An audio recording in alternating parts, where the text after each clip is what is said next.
In the heart of an African savanna, where the sun kissed the earth and the wind carried whispers of ancestral songs, there lived a middle-aged man named Omari Kito.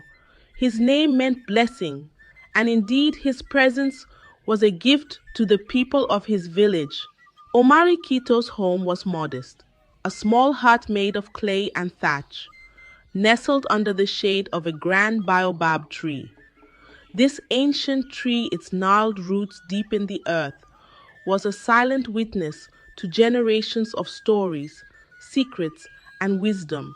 Nearby, a small stream trickled, its gentle murmur adding a soothing rhythm to the life of the village. Omari Kito was no ordinary man. Though his clothes were simple and his belongings scarce, he possessed a treasure far greater than gold or cattle wisdom. It was said that his knowledge came from the ancestors themselves who visited him in dreams and visions, guiding his thoughts and sharpening his insights.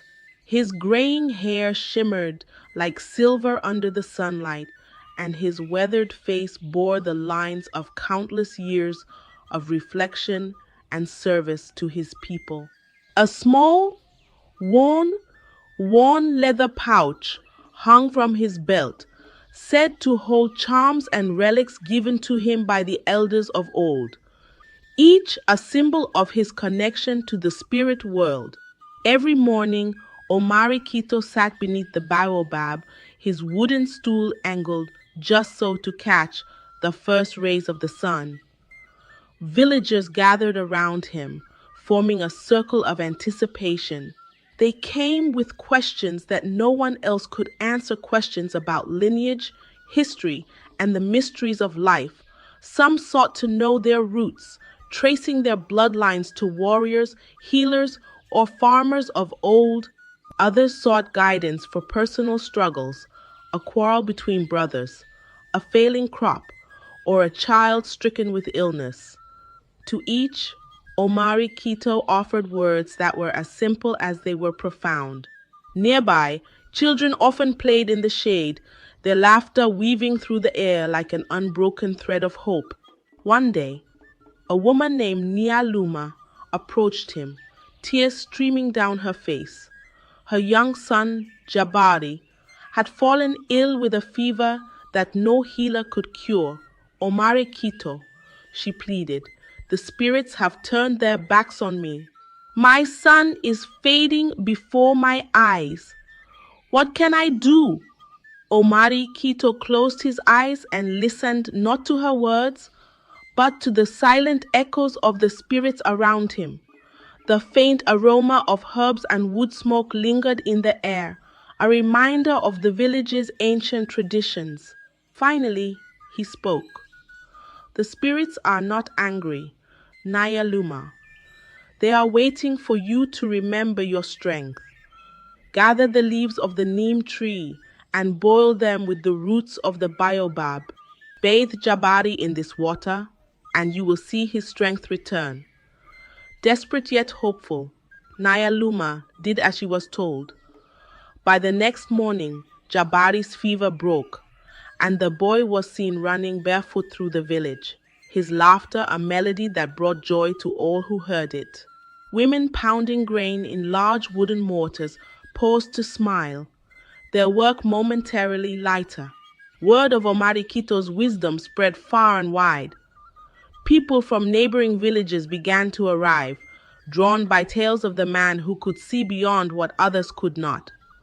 They came bearing gifts: a goat, a basket of yams, golden beads, or cloth dyed in vibrant patterns.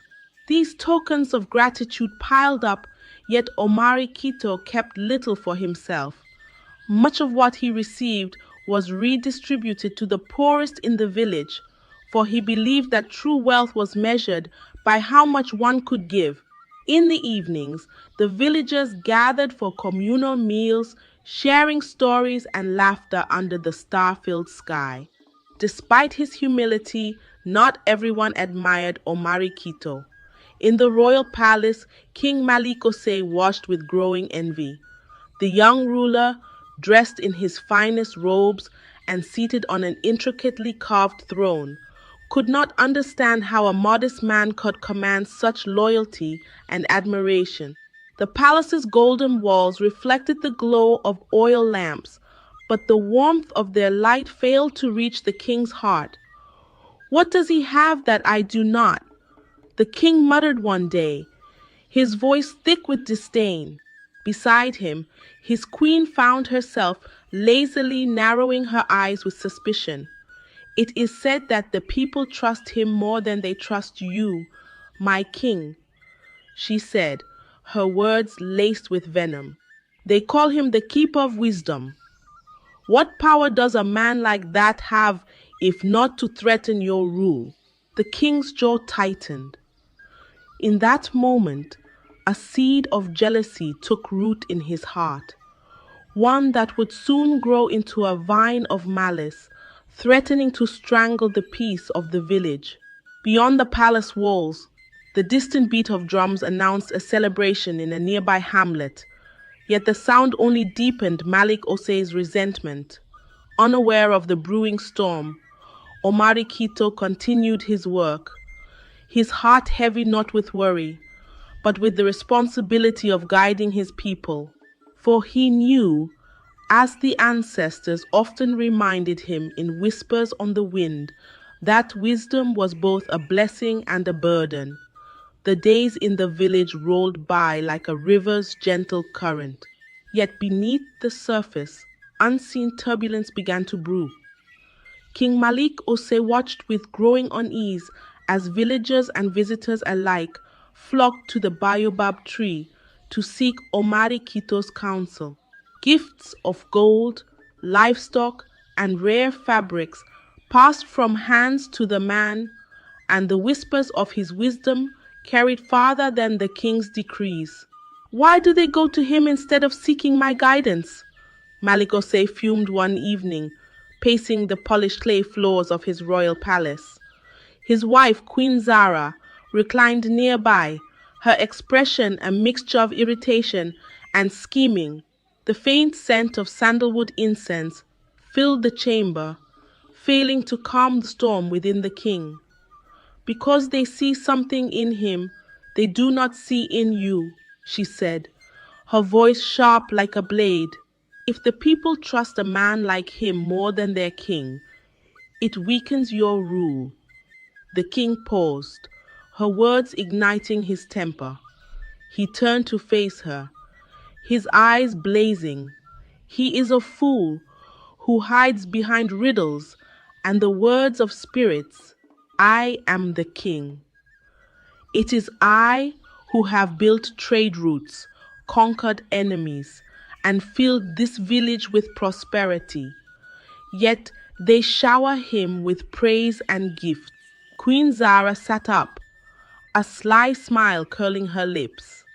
"Then remind them who holds true power, my king. Omari Kito may speak to the spirits, but you command warriors, wealth, and the throne. If he is a thorn in your side, pluck it out before it festers." The king pondered her words. He knew his wife was right, and Omari Kito's influence was growing. With influence came power. That night, as the wind whispered through the palace corridors, Malik Osei resolved to take action. Outside, the silhouette of the palace loomed against the dark sky, a symbol of strength and ambition. The next day, the king summoned his council of elders to the royal mansion. The room, lit by shafts of sunlight streaming through narrow windows, hummed with tension. The elders, men of wisdom and age, sat cross-legged on woven mats, their faces a mosaic of curiosity and concern. "I have called you here," Malik Osei began, his voice steady but edged with anger, "because there is a matter that threatens the unity of our village. This man, Omari Kito, has grown too bold. His influence spreads like weeds in a fertile field, and I fear it will choke the loyalty of our people." The elders exchanged uneasy glances. Chief Elder Jabari, a man whose white beard mirrored the baobab's roots, finally spoke. My king, Omarikito, has done no harm. He offers wisdom to those who seek it. The people respect you for your leadership and him for his guidance. Can they not honor both?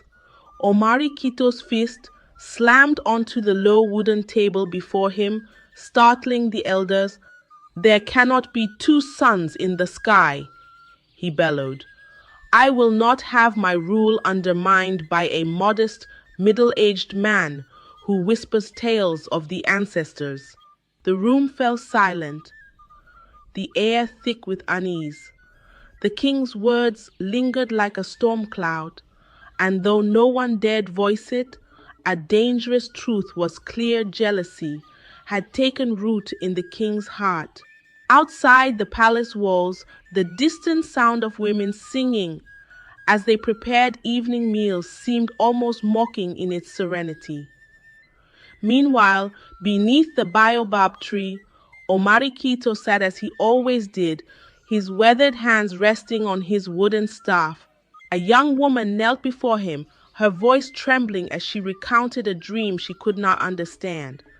In my dream, she said, I stood at the edge of a river. The water was dark, and a crocodile swam towards me. But when it opened its mouth, it spoke my name instead of biting me. What does it mean, wise one? Omarikito smiled gently. The crocodile is a messenger of the spirits, my child. It does not come to harm but to guide. There is a challenge in your life that you fear, but it will not destroy you. Face it with courage, and you will find strength you did not know you had. The woman's face lit with hope, and she pressed a bundle of yams into his hands before departing. Around them, the villagers murmured their admiration. Unbeknownst to Omarikito, watchful eyes from the palace lingered among the crowd. Their eyes were sharp and their hearts loyal to King Malik Osei. By sunset, every word spoken under the baobab tree would reach the king's ears, fueling his growing rage. That evening, the king sat alone in the palace courtyard, the cool night air doing little to soothe his anger. Above him, the stars sparkled indifferently, and the distant croak of frogs echoed from the village stream. The scent of freshly cut palm fronds used for roofing drifted through the air. The people see him as their guide, he muttered to himself, but they will see him as a threat soon enough. In the shadows, Queen Zara appeared, her steps silent as a leopard's. She placed a hand on his shoulder, her touch light but firm. You must act swiftly, my king. Let the people see that their trust in him comes at a cost. Make an example of him, and they will fear your wrath. The king nodded, a cruel smile tugging at the corners of his mouth. Yes, tomorrow I will summon him to the palace. Let us see if the so-called keeper of wisdom can escape the judgment of his king. At dawn, the village was stirred by an unexpected proclamation. A messenger, draped in the royal colors of gold and red, stood at the center of the marketplace, his voice loud and authoritative. By order of King Malik Osei, the messenger announced, Omarikito is summoned to appear before the royal court at once. The news spread like wildfire. Villagers gathered in hushed groups, whispering their concerns. Why would the king summon Omarikito? Was he to be honored or punished? Omarikito, seated under the baobab tree as usual, received the news with calm acceptance. His gray eyes reflected the morning sun as he rose to his feet, leaning on his walking stick. If the king calls, I must answer, he said simply. A small crowd followed him as he made his way to the palace. The villagers murmured words of encouragement. their respect for the old man unwavering despite the king's growing disdain. In the grand royal court, the air was thick with tension. The room was adorned with symbols of the king's power, golden spears, richly woven tapestries, and carvings of his ancestors. Malik Osei sat on his elaborate throne, his expression stern and unyielding. To his right, Queen Zara sat, with a thin smile, her eyes glittering with malice. When Omari Kito entered, the room fell silent. His slow but steady gait carried him forward, the soft tapping of his walking stick echoing through the hall. He stopped before the throne and bowed his head. "My king," he said, his voice steady and respectful, "you have summoned me. How may I serve you?" Malik Osei leaned forward, his piercing gaze fixed on the man before him. "Wise man, Omari," he began, his tone, "the people call you the keeper of wisdom, but I do not see how a modest man like you can have such influence over my subjects. You are a thorn in my side, and I hereby decree that you leave this village immediately." Omari Kito, however, did not flinch. He met the king's gaze with quiet dignity. "My king," he said, "I have done nothing but serve this village with the gifts given to me by the ancestors. If my presence displeases you, I will go. But remember, wisdom cannot be banished, nor can truth be silenced. They live in the hearts of the people." The king's face darkened. "Enough of your riddles, old man. You will leave this village by sundown, or my guards will ensure you do." Omari Kito bowed again. "As you wish, my king." The news of the decree spread rapidly. The villagers were stunned, their hearts heavy with sorrow. Many wept openly, while others cursed the king under their breath. The scent of roasted maize filled the air as families prepared simple meals, the aroma a poignant contrast to the heavy atmosphere that hung over the village. "How can he do this?" a young farmer asked, his fists clenched. "Omari Kito has done nothing but help us. It is jealousy," an elder replied. "The king fears the old man's wisdom because it shows him his own shortcomings." By late afternoon, Omari Kito prepared to leave. A few villagers gathered at the baobab tree, their faces full of sadness. Some brought gifts, a small bag of grain, a goat, a woven blanket as tokens of gratitude. "Omari Kito," an elderly woman said, her voice trembling, "you have been our guide, our light in times of darkness. Without you, who will we turn to?" Omari Kito placed a comforting hand on her shoulder. "The ancestors are always with you," he said. "Listen to the wind, to the earth, and to your own hearts. They will guide you." As the sun dipped low in the sky, Omari Kito began his journey out of the village. He walked slowly, his wooden staff tapping against the ground in rhythm with his steps. Behind him, a group of villagers followed at a distance, their heads bowed in silent mourning.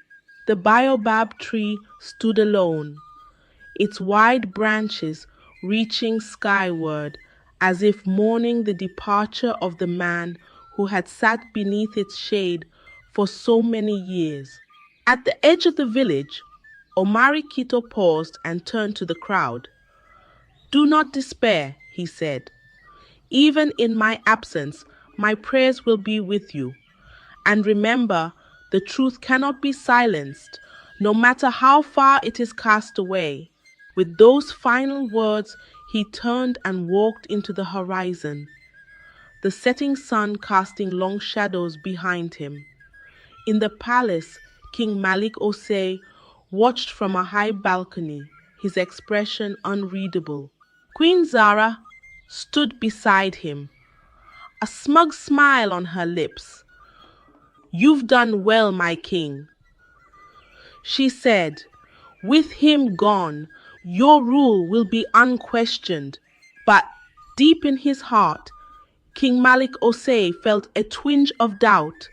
He shook it off, convincing himself that he had made the right decision. Yet the seeds of his downfall had already been sown. The absence of Omari Kito was felt immediately.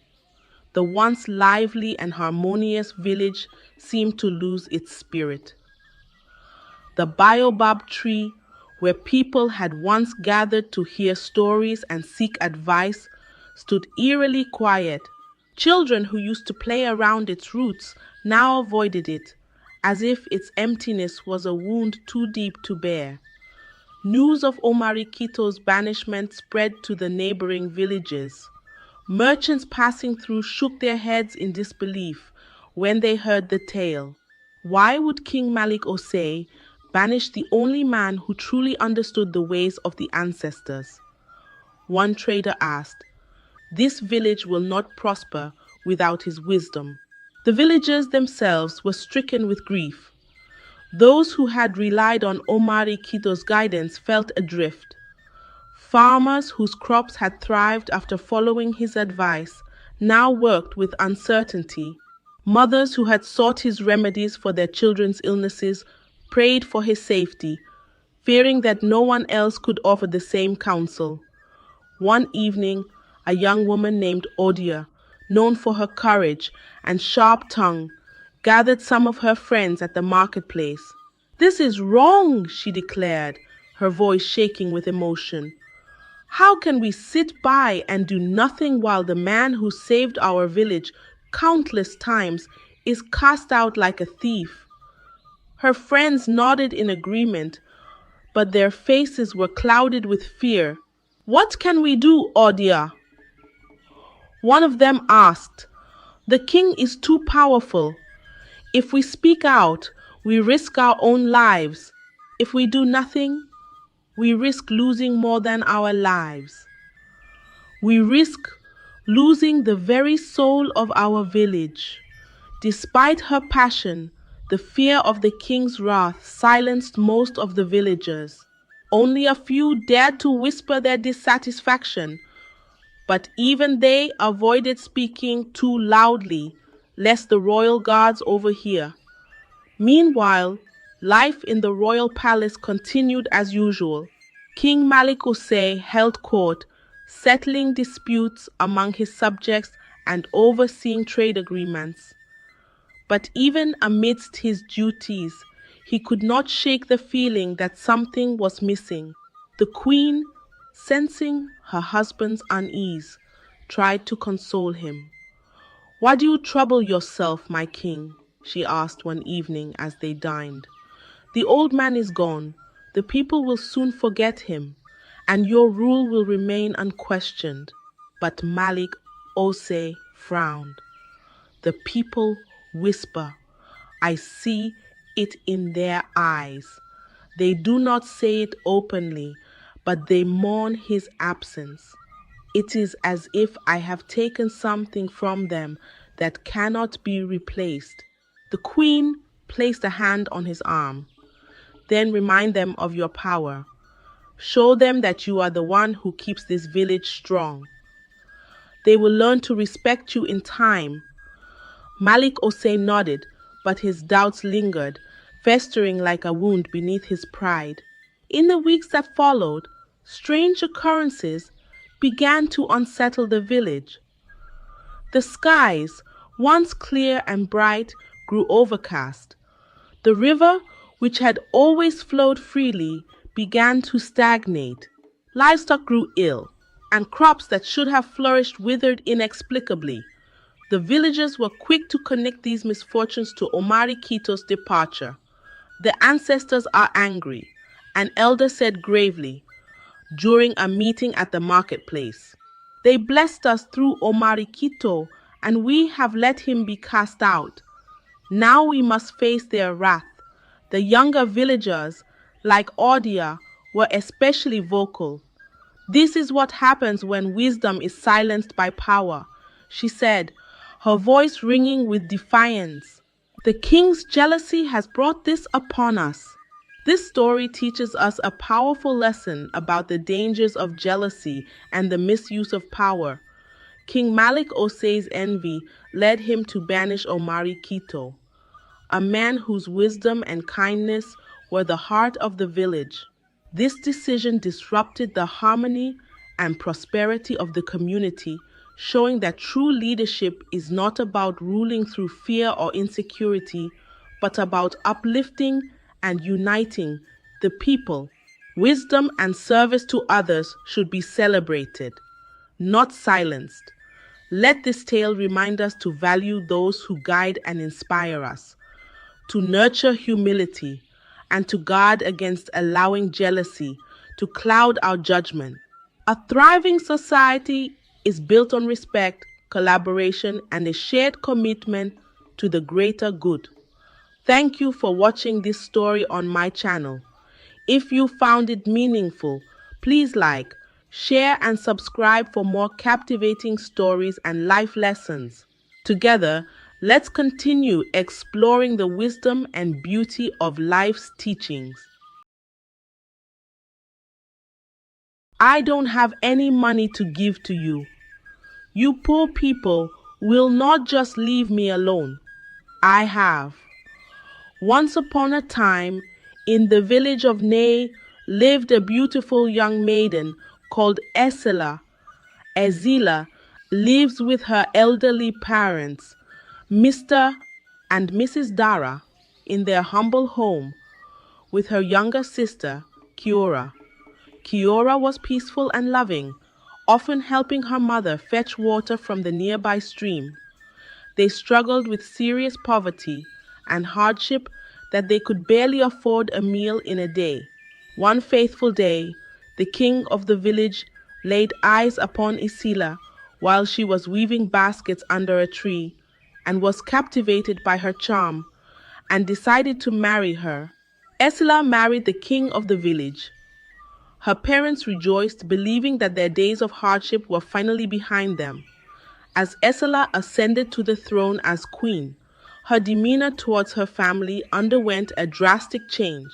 She became consumed by the allure of wealth and status, neglecting the very ones who had supported her through thick and thin. While she lavished the villagers with generosity and extravagant feasts, her own people suffered in silence, their pleas for help falling on deaf ears despite her newfound wealth and power. Esila's heart grew cold, devoid of the warmth and compassion she once possessed.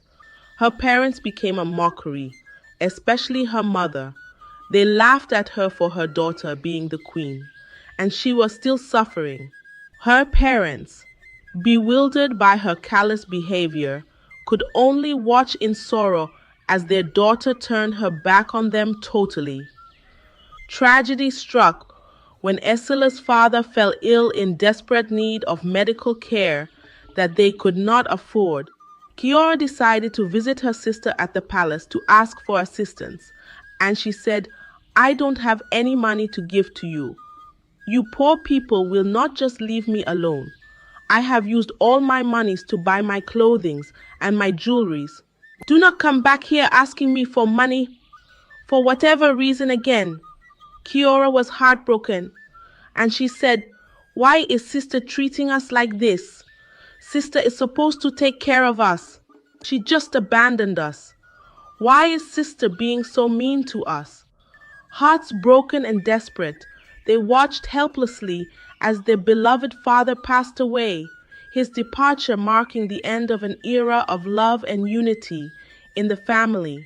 In a cruel twist of fate, Esila spared no expense in hosting a grandiose funeral for her father, with elaborate decorations and musicians playing mournful tunes. Her mother was heartbroken to see her daughter spending vast sums of money on her father's burial, while she could not provide money for her father's medical expenses. Her mother was really sad, but Esila did not care. Kiora, on the other hand, was stunned and shocked to see her elder sister behave this way. "This is not the Esila I grew up with," she said to herself, and she decided never to ask Esila for any assistance again because it became clear to her that Esila was not ready to help. Esila continued lavishing money on herself and the villagers. They all sang praises of her while they kept on mocking Kiora and her mother. Kiora could not take the mockery and insults anymore, so she took her dear mother to the neighboring village to start their life afresh. She took up the responsibility of taking care of her mother, facing true trials, toiling tirelessly to make ends meet. She started doing menial jobs, working on people's farms, including planting and harvesting yams in the scorching sun. One day, an elderly woman met Kiora at the farm where she was working and thanked her for her hard work and kindness towards the villagers and her mother, and told her not to worry, that just as her name implies, Kiora, which means blessing, she will be a source of blessing to her and her family. Amidst this, fate intervened once more as a kind, young, rich prince named Rovan crossed paths with Esila's sister while visiting the farm. Moved by her resilience and kindness, he fell deeply in love and vowed to cherish her forever. Rovan married Kiora in a very grand wedding, with the village square decorated with flowers and lanterns. It was the talk of the town. With his support, she rose from the ashes of adversity, basking in the warmth of love and security that had eluded her for so long. Meanwhile, Esila's reign as queen came to an abrupt end with the passing of her husband, leaving her destitute and alone. The elders of the village told her to leave the palace since she had no child for the late king. Cast out of the palace, without a penny to her name, she found herself back to where she started, surrounded by the echoes of her past misdeeds. Kiora became the queen of the land after she got married to Prince Rovan. Immediately, Prince Rovan ascended the throne of his fathers. Kiora was loved by everyone in the village. She was a beautiful, generous, kind-hearted queen. She took care of her mother with so much love. She wished her dear father was alive to witness this grace she had found. Esila became a shadow of herself. Everyone she helped when she was the queen turned their backs on her, mocking her for abandoning her parents when she had the opportunity to help them. They insulted her for being a bad child. The same crowd that was cheering her on while she was lavishing expensive gifts and money on them turned their backs on her completely, filled with remorse and regret. Esila sought forgiveness from her family. Although she explained that the reason why she turned her back on her family when she was queen was because they gave so much attention to Kiora, her younger sister, and would prefer everything Kiora does against hers. She went further to state that while she was living with her parents, they were always comparing her to Kiora. Her parents were always giving all the credit to Kiora and always talking down on her, Esila. She said she was filled with anger and sadness, and she was depressed while growing up with her parents. That was why she decided to turn her back on her parents to have their most favorite child to themselves. Esila's story teaches us a powerful lesson about the perils of pride, selfishness, and neglecting those who love us unconditionally. It reminds us to cherish our family, to show gratitude for their sacrifices, and to avoid being blinded by wealth or status. True riches are not found in material possessions, but in the bonds of love, kindness, and unity. Let us strive to build meaningful connections with those around us and learn from the mistakes of others. Thank you for watching, and please continue to support our channel by liking, commenting, and subscribing. See you in the next video. Chinwe began crying and continued to convince her, but Nkechi remained stubborn. Suddenly, she cleaned her tears, looked to Obianuju, her eyes full of desperation, and said, "If you don't do as I have said, I will tell the whole world you are Osu." Chinwe and Okafor were married for 7 years. They had all the wealth they desired, with a sprawling compound and several servants, but their marriage lacked one thing: a child. In the 7th year of their marriage, Okafor's greatest fear came to pass. Her husband wanted a second wife. She cried and begged him to give her some more time. But he said, "My wife, I am not doing this to punish you. Look around us. We are very wealthy. Who will inherit all of this?" When Chinwe realized that Okafor's mind was made up, she came up with a solution. "If a wife must be brought into our home, I must be responsible for choosing my co-wife." Her husband accepted. After all, he was only interested in a child. The next day, Chinwe set out to see her best friend Adeobi because she planned to ask her to be her husband's second wife. But when Adaobi heard Chinwe's offer, she immediately refused. "My friend, how can you say this? Are you not aware that I am getting married to Chibuzo in 4 months? And even if I wasn't getting married, I am not interested in marrying your husband." Chinwe began crying and continued to convince her, but Nkechi remained stubborn. Suddenly, she cleaned her tears, looked to Obianuju, her voice trembling, and said, "If you don't do as I have said, I will tell the whole world you are Osu, a miserable outcast." Obianuju shivered at her friend's threats. She never knew a day like this would come, when her best friend would use her own secrets against her. You see, Nkechi's parents were outcasts, popularly called Osu in the Igbo tradition. In Igbo land, there is a popular division between the Osu and Wola. The Wolas are referred to as the sons of the soil, or freeborn, and the Osu people were usually dedicated to the gods. So, they are regarded as slaves, strangers, outcasts, and untouchables. They were treated as inferior human beings and were not allowed to dance, drink, hold hands, associate, or have sexual relationships with the Walas. Due to this maltreatment, Nkechi's parents ran away from their village to a distant village to start a new life because the tradition was not fair to them. However, they kept their identity a secret to avoid discrimination in their new home. Chinwe continued poking at her friend, Obianuju. "You know what that means for your parents, right? They might be killed or perhaps banished for deceiving the villagers." Immediately, Chinwe said that she left Obianuju to think of all she had said because she had no doubt in her mind that Obianuju would accept her offer. After all, her parents were involved too, and Chinwe was right.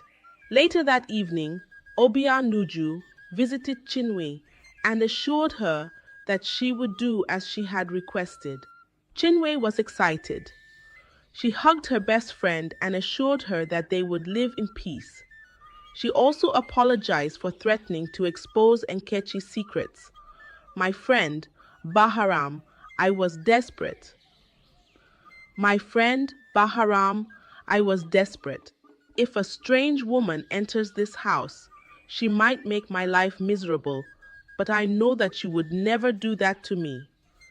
Eventually, the wedding rites were completed and Obianuju was officially Okafor's second wife. One morning, 5 months after the wedding, Chinwe was ill. So the village herbalist was called to treat her. After a thorough examination, he smiled at her and said, "Congratulations, you are pregnant." Okafor was overjoyed. He had always imagined a day like this. Chinwe was happy, but she was also filled with regrets. She regretted rushing into asking Obianuju to be her husband's second wife.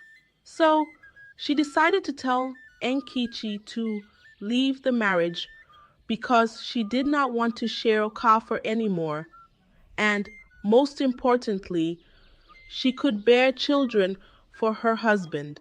But her plan was soon shattered because the following day, the herbalist came to check up on her again. Just as he was walking out of the house with Okafor, they came across Obianuju, who had just come back from the market, her basket filled with fresh vegetables. He stopped and looked at her intently. Then he turned to Okafor and said, "I guess it's going to be a double celebration in your household. She's also with child." When Chinwe heard the news about Nkechi's condition, jealousy and anger overcame her. She began to think of how her child would compete with Nkechi's child over Okafor's properties. Now her mind was made up. She went to tell Obianuju to run away with her unborn baby. Unfortunately for her, Okafor overheard her asking Obianuju to leave and immediately flared up, warning Chinwe severely, "If anything happens to this woman and her child, you do not have a place in this house anymore." Due to Okafor's threats, Chinwe had no option but to put up with Obianuju, but it did not stop her from maltreating her. Whenever Nalchichi wanted to complain, Chinwe would threaten to expose that she was Oshu. Nkechi, on the other hand, tried her best to please Chinwe with hopes that there would be peace in the home. She even took care of her throughout her pregnancy because Chinwe was always sick, but all that did not matter. Months passed and the two women had their babies. They even had their babies on the same day. However, Chinwe remained sick, so Obianuju was charged with taking care of the babies. When Chinwe recovered, she still did not care about the favor her co-wife did for her. Rather, she became more cruel. Life was so unbearable for Nekechi. It became even worse when Okafor developed a stroke 8 years after the girls were born. He was unable to defend her anymore. One day, when Chinwe saw Enkichi's daughter, Amaka, playing with her daughter,